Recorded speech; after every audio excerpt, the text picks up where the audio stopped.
afternoon, everyone. Just a few things at the top here, and then we'll get right to your questions. As you know, in response to continuing attacks against U.S. forces, to include the attack in northeastern Jordan on January 28th, which killed 3 U.S. service members, U.S. military forces conducted strikes February 2nd on 7 facilities in Iraq and Syria, which included more than 85 targets that Iran's Islamic Revolutionary Guard Corps and affiliated militias have used to attack U.S. forces. The facilities struck included command and control operations centers, intelligence centers, rockets, missiles, unmanned aerial vehicle storage, and logistics and munitions supply chain facilities. In Iraq, the targets were located in the vicinity of Al-Qaim and Akashat. In Syria, they were in the vicinity of Al-Bam, Dawazir, and Al-Mayadin. Although we continue to evaluate, we currently assess that we had good effects and that the strikes destroyed or functionally damaged more than 80 targets at the 7 facilities. The number of casualties is still being assessed. As Secretary Austin highlighted in his statement, this is the start of our response, and there will be additional actions taken to hold the IRGC and affiliated militias accountable for their attacks on U.S. and coalition forces. We do not seek conflict in the Middle East or anywhere else, but attacks on American forces will not be tolerated, and we will continue to take all necessary actions to defend the United States, our forces, and our interests. Separate and distinct from the U.S. strikes in Iraq and Syria are the multinational actions we took on Saturday as part of ongoing international efforts to respond to increased Iranian-backed Houthi destabilizing and illegal activities in the region. On February 3rd, the militaries of the United States and the United Kingdom, with support from Australia, Bahrain, Canada, Denmark, the Netherlands, and New Zealand, conducted additional strikes against military targets in Houthi-controlled areas of Yemen. These strikes were intended to further disrupt and degrade Houthi capabilities to conduct their attacks against U.S. and international vessels lawfully transiting the Red Sea. Coalition forces targeted 13 locations, striking 36 Houthi targets associated with the Houthis' deeply buried weapons storage facilities, missile systems and launchers, air defense systems and radars, all capabilities Houthi militia have used to attack international merchant and naval vessels in the region. As Secretary Austin said, this collective action sends a clear message to the Houthis that they will continue to bear further consequences if they do not end their illegal attacks. The U.S. has also taken unilateral action in self-defense to destroy missile launchers loaded to be fired and unmanned surface vessels prepared for employment by the Houthis, which posed an imminent threat to merchant vessels and U.S. Navy ships in the region, as well as intercepting missiles and attack drones fired at ships in the Red Sea. Again, the U.S. does not want escalation, and these strikes are directly in response to the actions by the Iranian-backed Houthis. However, we will not hesitate to defend lives and the free flow of commerce in one of the world's most critical waterways. Shifting gears, Deputy Secretary of Defense Kathleen Hicks presided over the U.S. Northern Command change of command ceremony today in Colorado Springs to honor General Glenn Van Herk for his 3 decades of military service and leadership, and to welcome General Greg Yeo as the next commander of U.S. NORTHCOM and the North American Aerospace Defense Command, or NORAD. She was accompanied by Canadian Minister of National Defense, the Honorable Bill Blair, who oversaw the NORAD change of command, as well as Chairman of the Joint Chiefs of Staff, General C.Q. Brown, Jr., and Chief of the Defense Staff of the Canadian Armed Forces, General Wayne Eyre. Together, NORTHCOM and NORAD are central to our strong military and ability to defend the homeland, whether it's joint training, education, humanitarian assistance, disaster response, maritime domain awareness, or cyber defense. The NORTHCOM and NORAD Unified Command enhances our common security and deepens our ties to our closest neighbors. Also, U.S. Space Command will host the Global Sentinel annual 2-week capstone event starting today through February 16 at Vandenberg Space Force Base, California. Global Sentinel is U.S. Space Command's premier security cooperation effort designed to strengthen and grow international partnerships, improve operational collaboration, and promote responsible behavior in the space domain. Space operators from 25 nations around the world will collaborate during the 2 weeks, with each participating nation embedded in a regional space operations center while maintaining national command and control of their sensors for planning, tasking, and analysis. For questions on the exercise, I'd refer you to U.S. Space Command Public Affairs. And finally, February marks the beginning of Black History Month, which provides a unique opportunity for the department, our service members, and our nation to celebrate the contributions, achievements, and brave service of Black Americans. Our military and civilian workforce is strong, diverse, and always ready to defend our nation, our allies, and our interests against modern threats. This month and throughout the year, we will reflect upon and honor the service and sacrifice of Black Americans who continue to lead, impact, and shape our nation's rich history and future. And with that, I'll be glad to take your questions. We'll go to Associated Press, Lita Baldor. Thank you, Pat. It's been 3 days since the strikes on Iraq and Syria. Can you at least give us some general assessment as to whether there were indications that there were enemy combatants at those sites that could have been killed or injured? And I mean, there's got to be at least some sort of initial assessment that says there were people at those places or there weren't. And then just secondarily, I think Jake Sullivan yesterday talked about seen and unseen U.S. military responses to the U.S. responses to these ongoing attacks. Can you say whether or not any of the unseen responses have already occurred? Thanks, Lita. On your first question, I don't want to get ahead of Central Command's assessment. I think it is fair to conclude that there likely were casualties associated with these strikes. But to ensure that we're providing accurate information, we need to allow time for Central Command to continue to conduct its assessment, and certainly we'll keep you updated as we have new information to provide on that front. As it relates to actions that we're taking, again, I'm not going to have anything to provide for you beyond what we've put out in our statements. And then were any of these attempts to get HVTs in any of those locations that you think may or may not have been successful? Lita, what I would tell you is that what we've put out in our press releases is what I have to provide on that front. Jen. There have been 3 attacks by Iranian proxy forces in Syria since Friday. You say that the assessment is that the strikes on Friday night had good effects.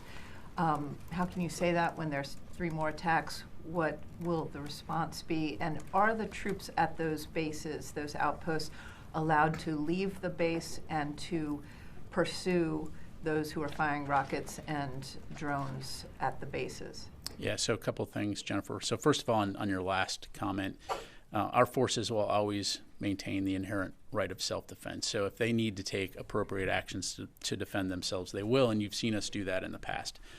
In terms of attacks in Iraq and Syria since we took these strikes on Friday, I'm actually only tracking 2 incidents. There was one attack on Saturday, February the 3rd. That was 2 rockets that were fired at MSS Euphrates in Syria with no injuries or damage reported. And then I'm aware of one yesterday, February 4th. This was a one-way attack drone that landed several kilometers from MSS Green Village. Also in Syria, again, no reported U.S. injuries or damage to those facilities. Again, the strikes that we took on Friday were in response, as I highlighted in my topper, to the attacks on U.S. forces at Jordan. And again, we'll take necessary action to defend our forces. But Pat, I believe that there was a 3rd strike that killed 6 SDF Kurdish fighters. I think the one you're referring to is the latter one that I highlighted. And I am aware of those reports of Syria Democratic forces killed in that strike. But I'd have to refer you to them to talk about that. Not on a base where U.S. forces were. It was in the vicinity of Green Village. Let me go to Dan, I'll come to Carla. Could you tell us, in the Red Sea, does Iran continue to supply weapons and intelligence to the Houthi forces in Yemen? So Dan, I don't have any specific intelligence to read out to you here, nor would I, other than to say that we know that Iran, of course, provides resources to the Houthis to include training, funding, equipment. And so, again, and they're not the only ones, right? I mean, they have proxies throughout the Middle East.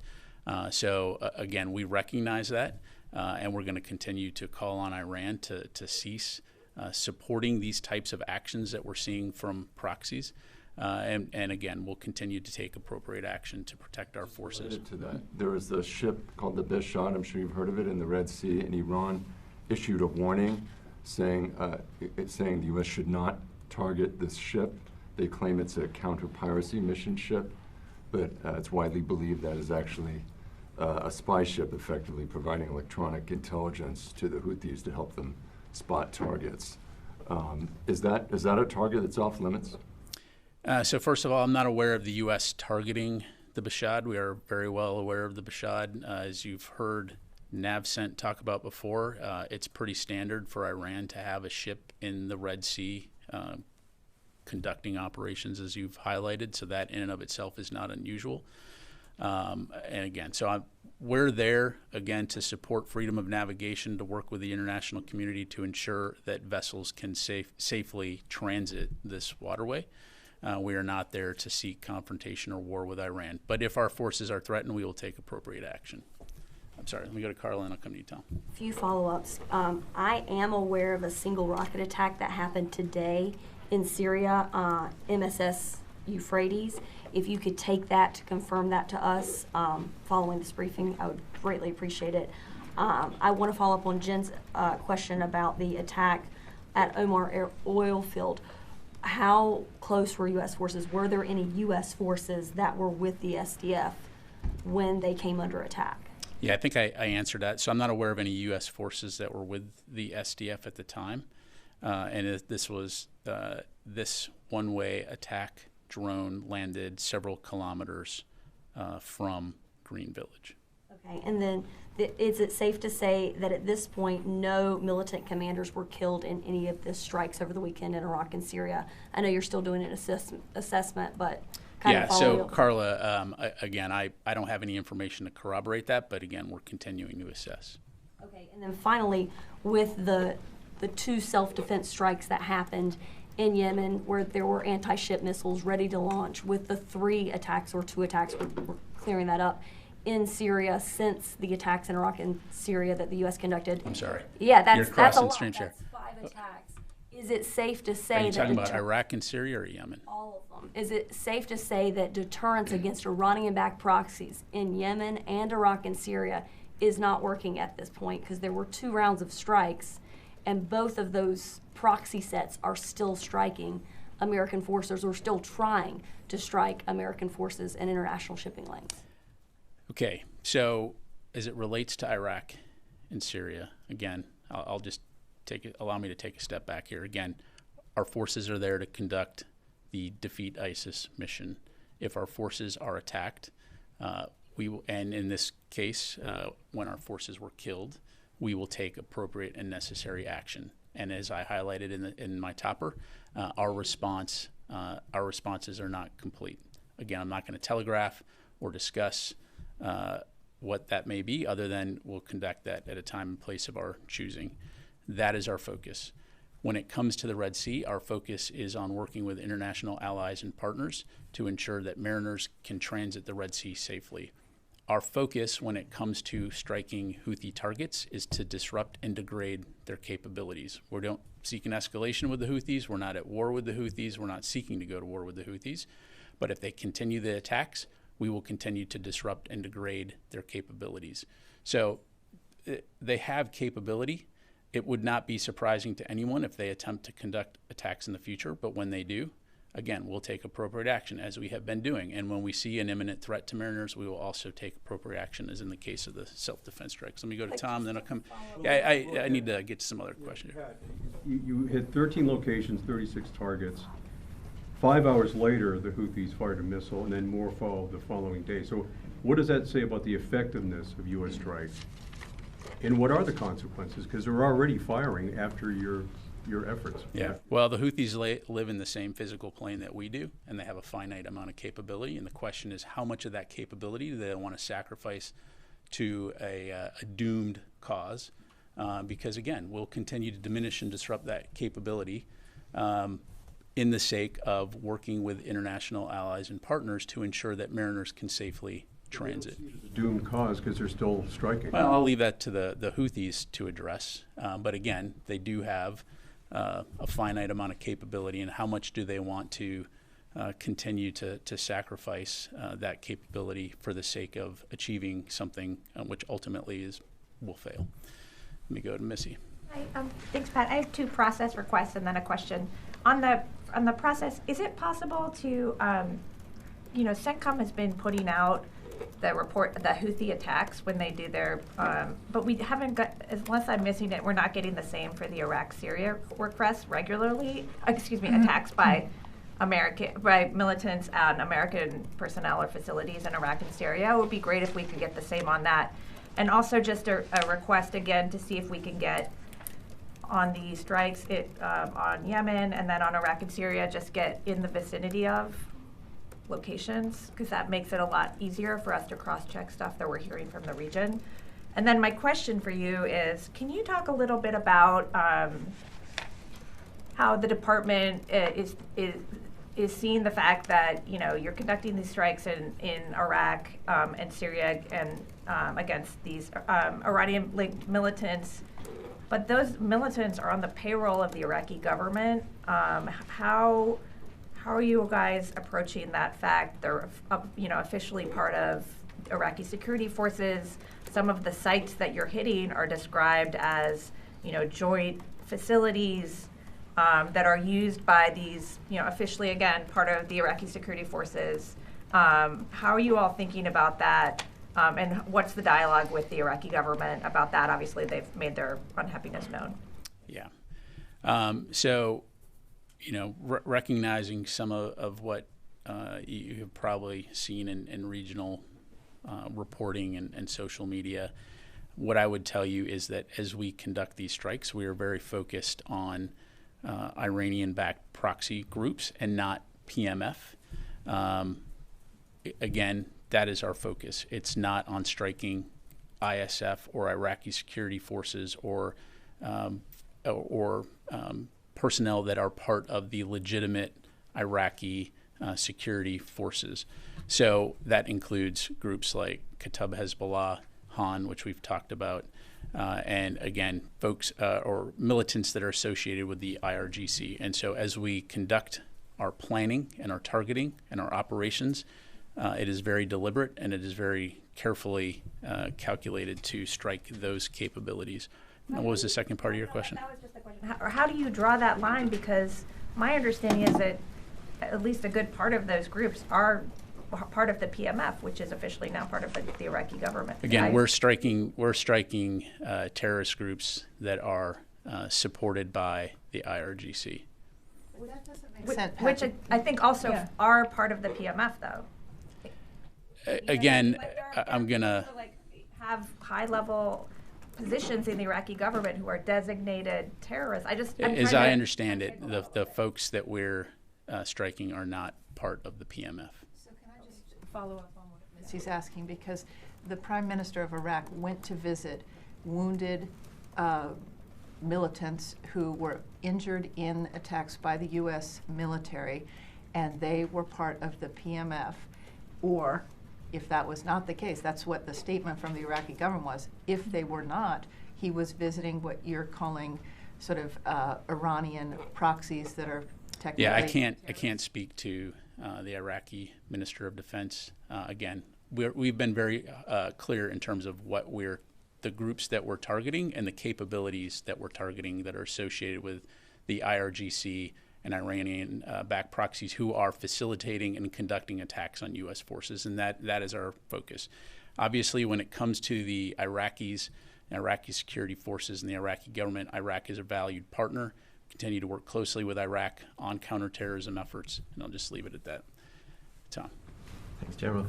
Iraq is a valued partner. Why didn't you tell them ahead of time that this strike was coming?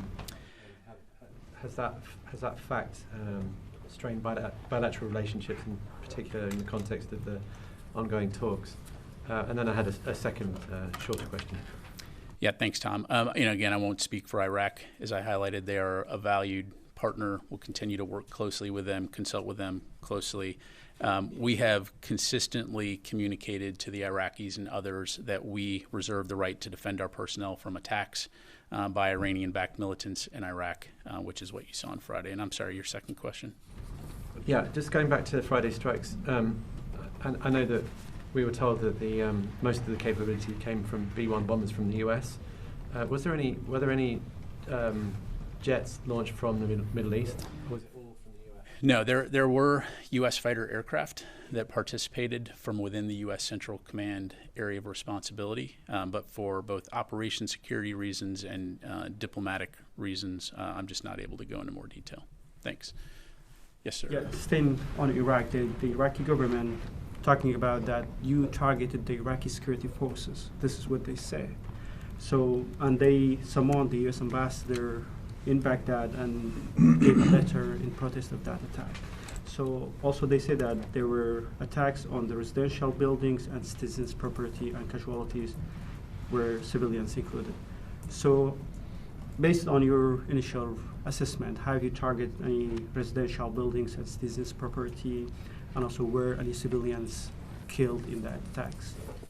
So again, I'm not going to speak for the Iraqi government. I think we've been very clear in terms of what we targeted, and these were facilities that have been used or are being used by the IRGC and affiliated militias to attack U.S. forces. And I spelled out very specifically what we targeted: command and control operations centers, intelligence centers, rockets, missiles, unmanned aerial vehicle storage and logistics and munition supply chain facilities. And so, again, our focus here is on attacking capability that have been used by these groups. And today there were a meeting between the Assistant Secretary of Defense for International Security Affairs with a delegation from Iraqi Kurdistan. So have you touched that issue with them, and what was the main discussion of that meeting? Yeah, I just don't have any insight to provide on that, sir. Thank you, General. You just touched on, but your strikes in Iraq result in anger and condemnation by the Iraqi government. So the secretary or any guys from the Department of State talk to Iraqi officials and your counterparts in Iraq?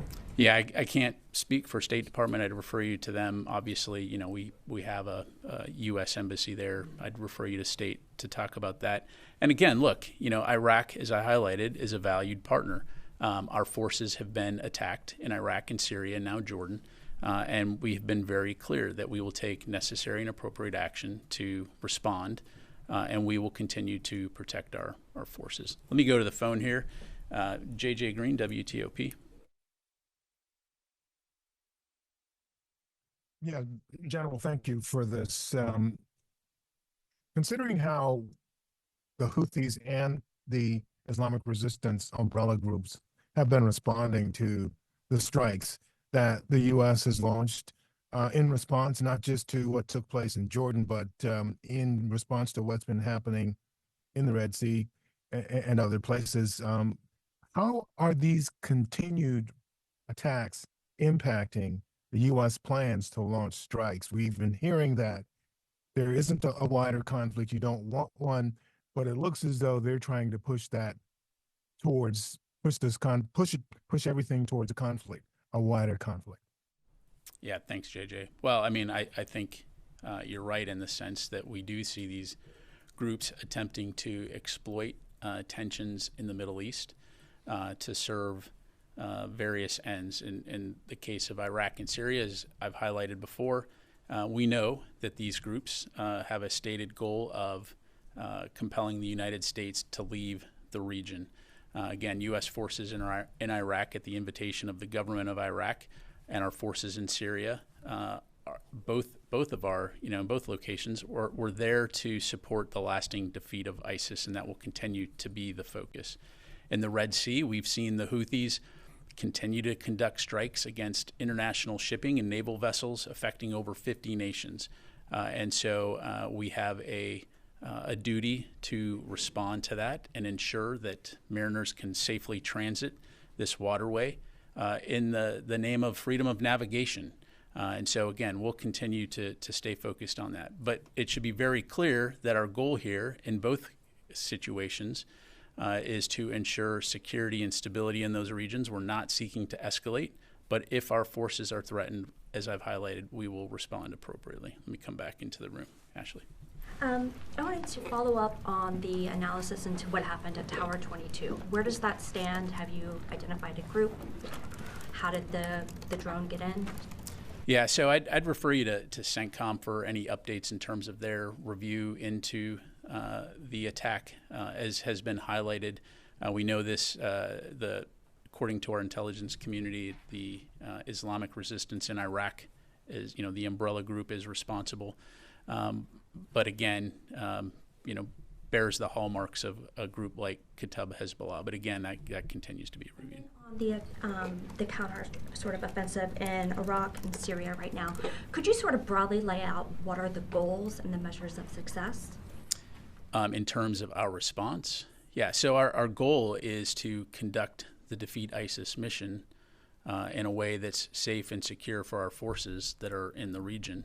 As I've highlighted, if we continue to be attacked, we'll take appropriate action to defend our forces. With the counterattacks coming back, I mean, is that success? Again, we're going to take necessary actions to protect our forces. It's not unusual. I mean, you've been following this for a very long time. Whenever we conduct strikes, it's not unusual to see some type of immediate reaction, whether it's lobbing a mortar into the air just to say they did something. That said, again, it's dangerous and it's provocative and it's destabilizing. So if our forces are threatened, we'll take appropriate action. But to be clear, our goal is not to, okay, game on, let's just do this and go, full-scale war against Iranian proxy groups in Iraq and Syria. That's not what we're there for. We're there to conduct the mission in support of the defeat of ISIS. So, again, I've already highlighted what our focus is. Laura. Thank you. Can you please tell us, did any Iranians die in the attacks on Friday? So, Laura, as I understand it, CENTCOM is continuing to assess, but initial indications are we're not aware of any Iranians killed. But again, we'll continue to analyze, and as we have updates, we'll let you know. Oren? Second question. The U.S. officials have said there will be more, or the response will be continuing to the attack in Jordan. Are you, the Pentagon, planning for a long-term campaign in Iraq and Syria? So no, as I understand it, that's not the case. But again, I'm not going to get into specifics on what future operations could look like, other than to say they will be at a time and place of our choosing. Warren? You've now conducted 3 joint strikes on Houthi targets with the UK and a growing number of unilateral strikes. Given that Houthi attacks continue, can you say what the assessment is on how much of their weaponry you've been able to take away to this point? And then just one question, CENTCOM said on Saturday or after the strikes on Yemen that they struck facilities deep underground. Can you say what type of munition was used in that case, and if it's the first time we've seen that? Yeah, thanks, Oren. On your latter question, no, I'm not going to get into the specific weaponeering for our targeting. And then in terms of the degradation of capability, I don't have any statistics to pass along to you today, but certainly understand the interest in that. And as we have that information to provide, we certainly will.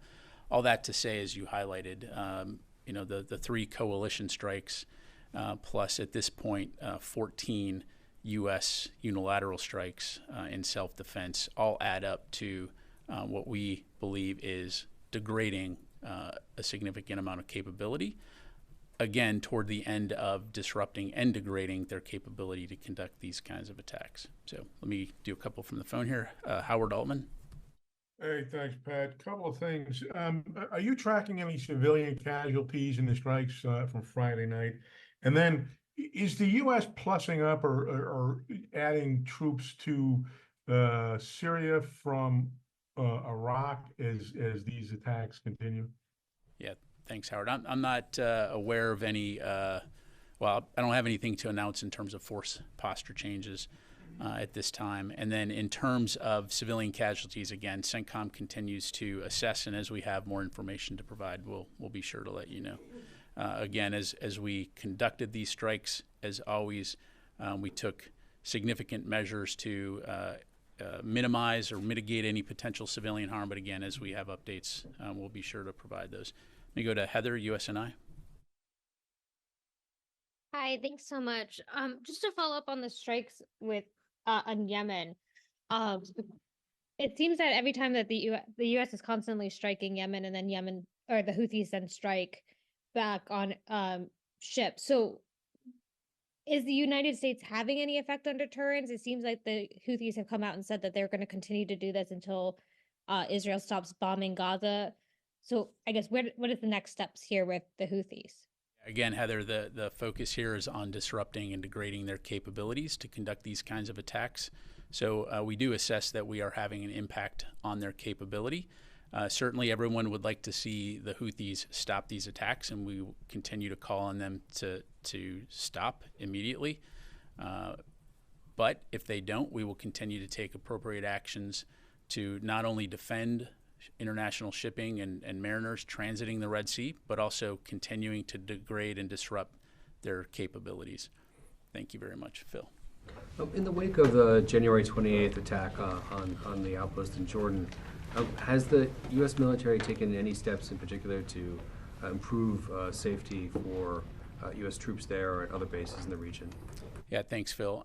So, broadly speaking, we're always going to take steps to protect our forces.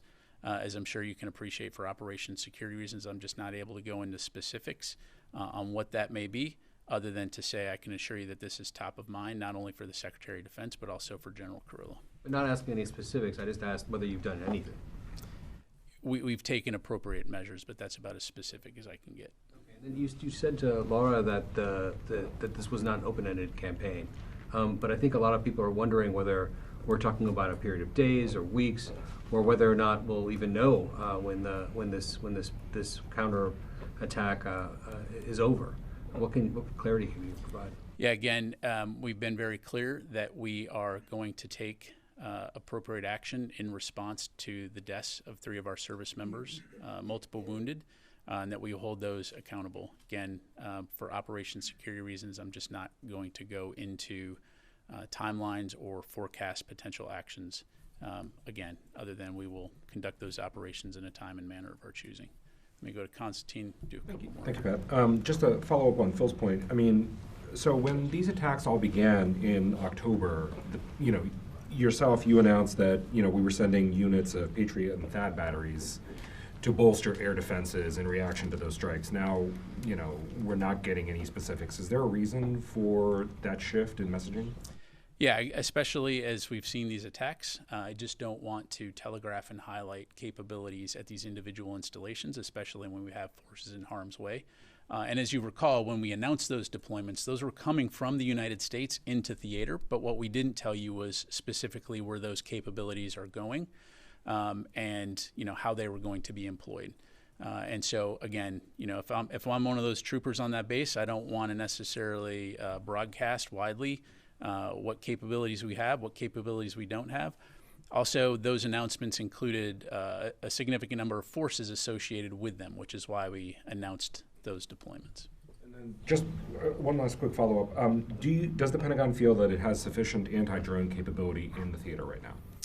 Again, I'm not going to get into readiness levels other than, we obviously understand that counter-drone is a significant requirement and something that I can assure you is taken very, very seriously. Will. Just to follow up on the questions on the duration of the strikes in this campaign, will the U.S. strikes continue as long as there are attacks on American personnel? Is that the end game to get this to zero? How is that defined, really?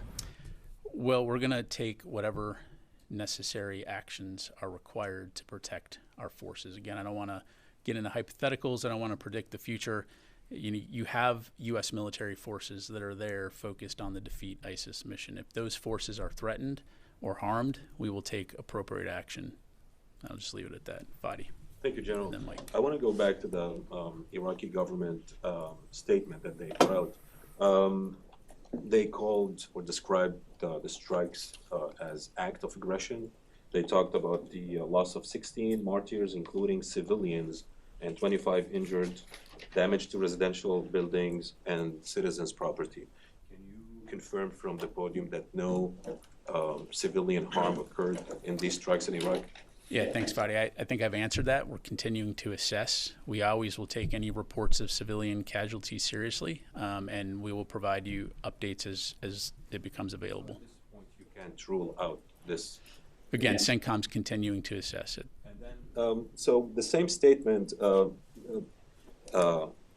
said the international coalition has become the reason for endangering security and stability. Despite this protest from the Iraqi government and their assertion that what happened on Friday was targeting security forces, the same security forces that the Iraqi prime minister visited in the hospital, and despite the warning that these actions endanger the stability of Iraq, are you saying that the U.S. will continue strikes inside Iraq? Fadi, again, I can't speak for the government of Iraq. I'd refer you to them, obviously. When it comes to our operations and what we targeted and what we struck, I think I've been very clear what that is. And again, I'll emphasize that we greatly value Iraq as a partner. Their security and stability is vital to the broader region, and we'll continue to work closely with our Iraqi partners and continue to consult closely with them.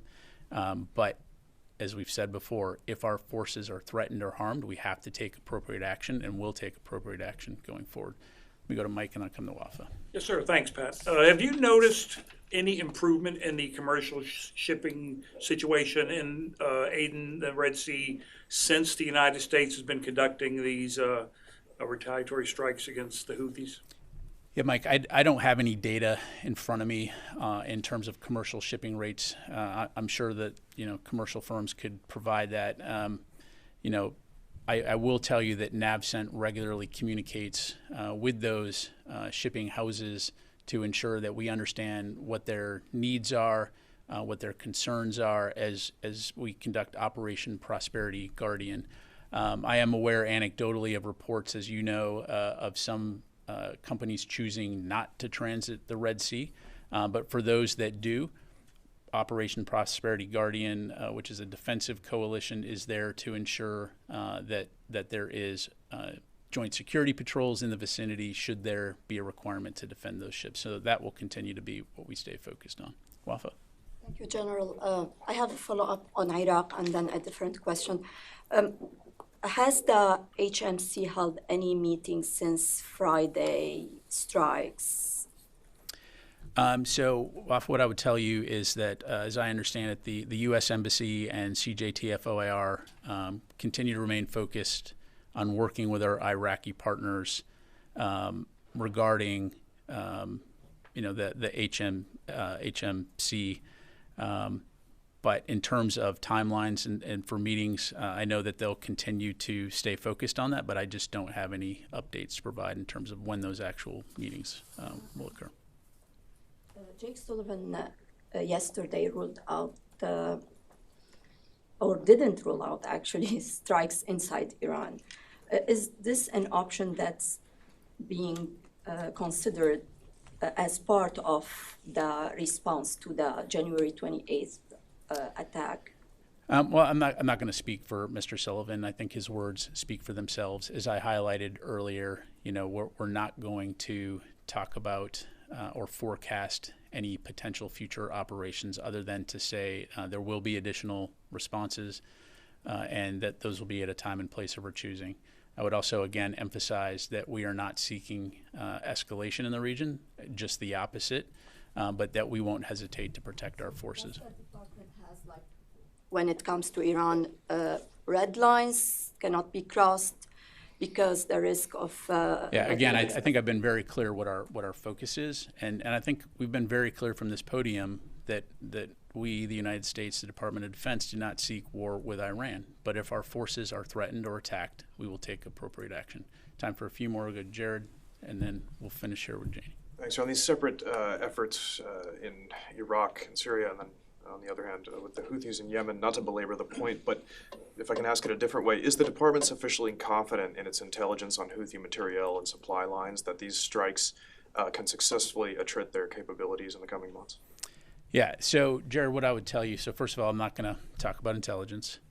Second of all, our goal is not to completely eliminate the capabilities of Houthi forces. Our goal is to disrupt and degrade their ability to conduct these attacks.